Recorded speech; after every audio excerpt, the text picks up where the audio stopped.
பெரிதான நாமத்திற்கு மகிமை உண்டாவதாக. சங்கீதம் 37 சங்கீதம் 4 இந்த அதிகாலை வேளையில கர்த்தர் நம்மோட கூட பேசுகிற ஆறுதலான ஒரு வார்த்தை, கர்த்தரிடத்தில் மனமகிழ்ச்சியா இரு என்று சொல்லி பரிசுத்த ஆவியானவர் நம்ம இடத்துல பேசுகிறார். கர்த்தரிடத்தில் மனமகிழ்ச்சியா இரு, அவர் உன் இருதயத்தின் வேண்டுதல்களை உனக்கு அருள் செய்வார். ஆமேன். கர்த்தருக்கு ஸ்தோத்திரம். நம்முடைய வழியை, நம்முடைய வாழ்க்கையை நாம் கர்த்தருக்கு ஒப்புவிக்கும் பொழுது, அவர் மேல் நம்பிக்கையா இருக்கும் பொழுது, அவரே நமக்கு காரியத்தை வாய்க்க பண்ணுகிற தேவனா இருக்கிறார். ஆமேன். ஹல்லேலூயா.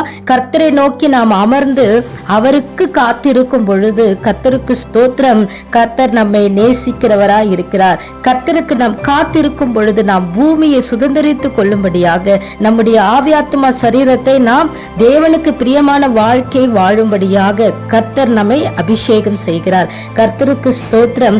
துன்மார்கனுக்கு தான் சமாதானம் இல்லையே தவிர தன்னுடைய பிள்ளைகளுக்கு அவர் சமாதானத்தை கொடுக்கிற தேவனா இருக்கிறார். கர்த்தருக்கு ஸ்தோத்திரம்.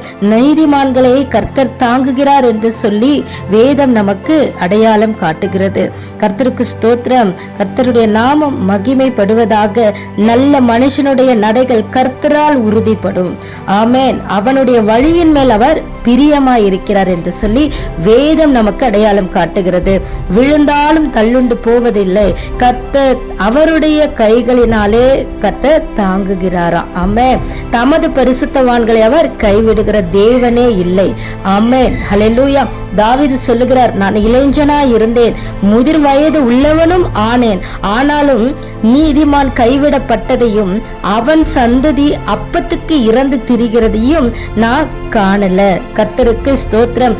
கர்த்தர் சந்ததியை ஆசீர்வதிக்கிற தேவன். தீமையை விட்டு விலகி நன்மை செய்யும் பொழுது கர்த்தரோடு கூட என்றென்று நிலைத்திருக்கும்படி கர்த்தர் பாதுகாக்கிற தேவனா இருக்கிறார். ஆமேன். கர்த்தர் தாமே உங்களை ஆசீர்வதிப்பாராக. ஆமேன்.